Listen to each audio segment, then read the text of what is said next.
हर हर महादेव सभी प्रिय दर्शकों को सुबह सुबह स्नान ग्रहण कर खुद को अर्पित कर देते हैं भगवान शिव के चरणों में। लेकिन एक मिनट, दिन तो शहर के साथ शुरू होता है, तो आज हुआ कुछ यूं कि ब्रह्म मुहूर्त में उठ तो गए थे, कुछ देर ध्यान स्थापना के लिए बैठे ही थे, कब घंटा भर बीत गया पता ही नहीं चला।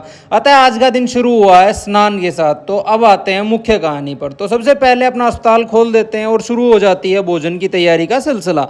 पालक को साफ करना तो मानो एक छोटी मोटी महाभारत के समान ही है। अब इसे कुछ मात्रा में दही मिलाकर हम पीस लेते हैं और सुबह सुबह के भोजन का आनंद लेते हुए आरंभ कर देते हैं फोन पर परामर्श का सिलसिला। इसके बाद दोपहर के भोजन में थोड़ी सी दाल ग्रहण करते हैं, क्योंकि अकेली सब्जियां भी तृप्ति नहीं कर सकती, अतः थोड़ी सी दाल खाना भी जरूरी है।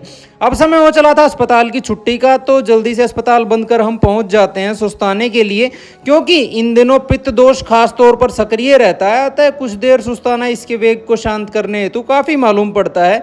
सभी से अनुरोध है, कृपया भोजन करते ही सोने न जाएं, उसे पचने का समय जरूर दें। अब शाम हो चली थी और सब्जियां पकाने हेतु हमें चाहिए था एक स्टीमर, जो शायद हमारी प्यारी बहन को भी चाहिए था। हाँ, वैसे जो चीज़ मुझे चाहिए वो इसे ज़रूर चाहिए होती है। अतः इसी विचार को मन में लिए हम निकल जाते हैं बाजार की तरफ। और त्योहारों के समय यहाँ की सजावट अक्सर लाजवाब होती है। पूरे बाजार का दृश्य अत्यंत मनमोहक सा रहता है। अब भीड़ इतनी थी कि जहाँ तक गाड़ी पहुँच सकती थी वहाँ तक गाड़ी की यात्रा की, उसके बाद हम पैदल ही निकल पड़े खरीदारी पर। सीधा पहुंचते हैं बर्तनों वाली दुकान पर, जहां की सजावट वाकई में लाजवाब थी, किंतु यहां से हमें निराशा ही मिलने वाली थी, क्योंकि इनके पास जो स्टीमर उपलब्ध था वो कुछ बड़े आकार का था, जो हमारे लिए अनावश्यक सा था। अतः व्याकुल मन लिए वापस निकल पड़ते अपनी गाड़ी की तरफ, क्योंकि मुझे याद आ जाता है कि आखिरी बार मैंने स्टीमर ऑनलाइन ही मंगवाया था। अब भीड़ को चीरते हुए सीधा पहुंचते हैं सब्जी वाले भाई साहब की यहाँ। अत्यंत भीड़ यहाँ भी मौजूद थी। दुविधा यह रही कि इसी भीड़ के कारण हम टमाटर खरीदना भूल गए और दोनों ही परिजनों को वापस जाना था बाजार अन्य कामों के लिए। अतः हम आ जाते हैं जल्दी से घर। यहाँ आकर ध्यान आया कि सिर्फ टमाटर ही नहीं, हम तो दूध लाना भी भूल चुके हैं। अब जल्दी से शुरू हो जाती है रात के भोजन की तैयारी। इसमें आज बस कुछ कच्ची सब्जियां ही ग्रहण करना चाहते थे। यदि आपकी जठराग्नि मंद है तो कृपया सब्जियों का सेवन उबाल कर ही करें। अब कुछ सब्जियां पूची को भी खिला देते हैं और भोजन ग्रहण कर बाकी फोन के परामर्श से भी छुटकारा पा लेते हैं। तब तक दोनों प्रियजन आ पहुंचते हैं, तो उन्हें जल्दी से पूछी का जिम्मा सौंपकर हम निकल जाते हैं फिर से खरीदारी करने, क्योंकि दूध लाना अभी भी बाकी था। और दुविधा यह रहती है कि रात को कई बार दूध की इच्छा जागृत हो जाती है।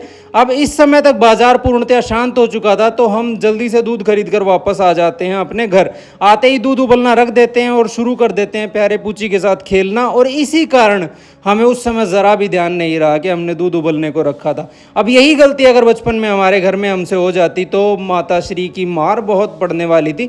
लेकिन कोई बात नहीं, यहाँ हमारे अलावा रहता ही कौन है, तो मार तो नहीं पड़ी, किंतु थोड़ा सा दूध बाहर निकल गया। अब दिन लगभग पूरा हो चुका था, तो समय था सभी को विदा करने का, क्योंकि इस समय सुस्ताने जाना होता है। अतः जल्दी से दोनों परिजनों को कर देते हैं अलविदा और हम आ जाते हैं सीधा अपने बिस्तर पर सुस्ताने के लिए। और यहीं समाप्त करते हैं हमारे आज के लंबे से दिन को। आप सभी को मेरी तरफ से राम राम।